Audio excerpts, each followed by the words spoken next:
Let me give you the recap. I'm not a lawyer, but let's talk about this criminal trial for NFL wide receiver and Cardi B's baby daddy, Stefon Diggs. And if you're trying to get caught up, let me give you the recap. So this is Jamila Adams, aka Mila, and on December 16, 2025, she walked into a Dedham County police station to report an alleged assault. But the assault she's reporting about happened 2 weeks earlier on December 2nd. Now, at first, Mila was hesitant to provide all of the details to the officer, but she eventually reveals that she was a private chef for Stefon Diggs, and that job included her living in his house. According to Mila, on the day of the incident, December 2nd, she and Diggs have been texting about money he owes her. At some point, he comes into her room angry over the text messages and smacked her, put his arm around her neck and choked her, threw her on the bed, and when she tries to again tell him that she just needed to be paid her money, he said, quote, lies, and then walked out. According to Mila, after this incident, she left Stefon's house to visit a friend in New York and then came back a week later to get her things. Now, when the officer asked Mila if she had any photos of the injuries from that day, she tells him she did have some redness that day, but she didn't take any pictures. Now, after giving her statement to police, Mila tells the officer she does not want to file a criminal complaint against Diggs. However, a few days later, she changes her mind and charges are filed. Sir, if you please stand and face the jurors. Sir, you're placed at bar for the trial, charged with 1 count of strangulation or suffocation, in that it is alleged that on December 2nd, 2025, you did strangle or suffocate, as defined in General Laws, Chapter 265, Section 15D-A, Mila Adams, in violation of General Laws, Chapter 265, Section 15D-B, and 1 count of assault and battery, and that it is alleged that on December 2nd, 2025, that you did assault and beat Mila Adams in violation of General Laws, Chapter 265, Section 13AA. Now, Stefon's defense is basically that Mila is a liar and this assault and strangulation never happened. The assault the Commonwealth just described in their opening statement in only a few sentences. It never happened. It did not happen. There was no strangulation, there was no assault, there was no incident on December 2nd or any other day. There were 6 people in Mr. Diggs' home on December 2nd, and not one heard or saw anything out of the ordinary. The Commonwealth has no physical evidence. There are no medical records. There are no photos or videos showing any injuries. And so the first witness in the case is Mila Adams, and she starts off by describing her relationship with Diggs.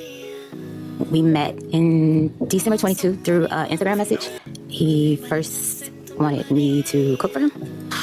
It started out as friends. We met. It started out as friends, became sexual, and we would meet up, hang out.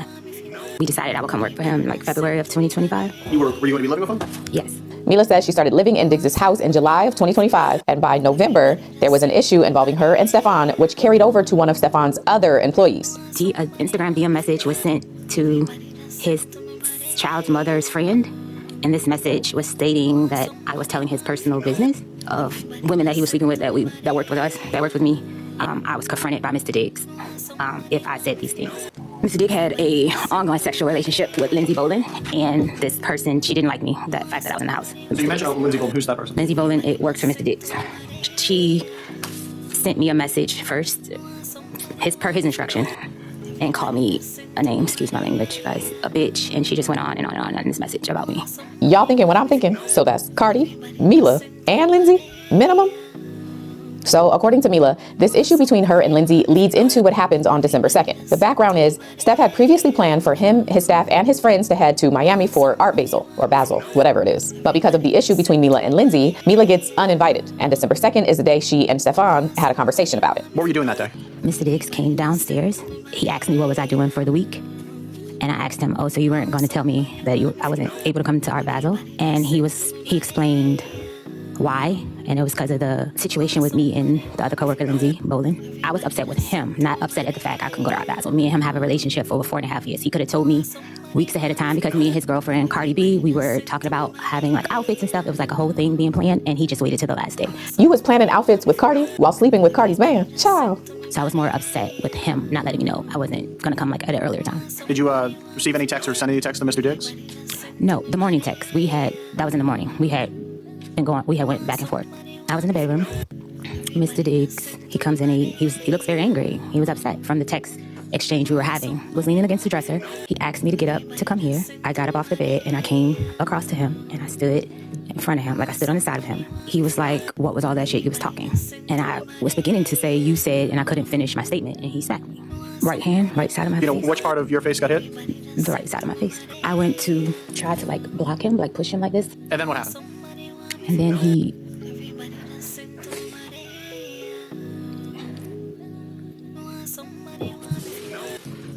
Can I have a second?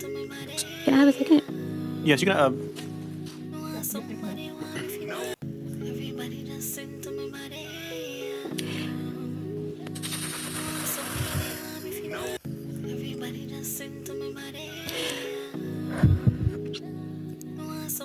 great.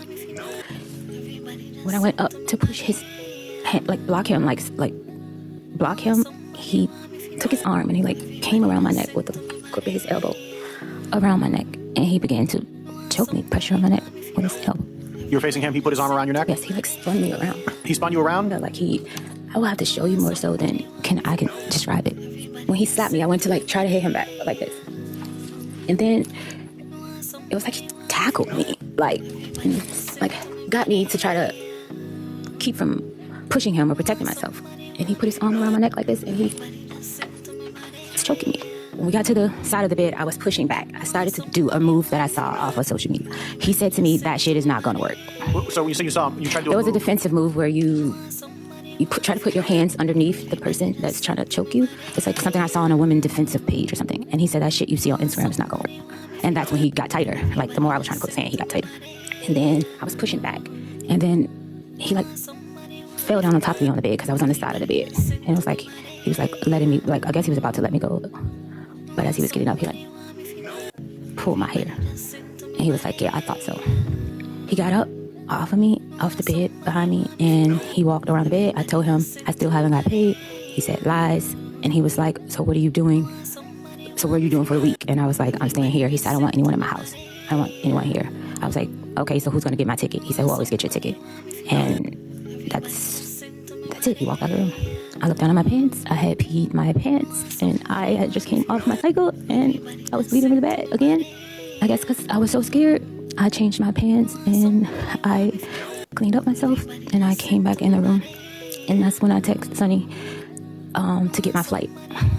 After the incident, Mila says she stayed in her room and initially had plans to go home to Atlanta, but she ended up calling another coworker/friend who told her she should come to New York instead. So I then proceeded to change my flight to go to New York.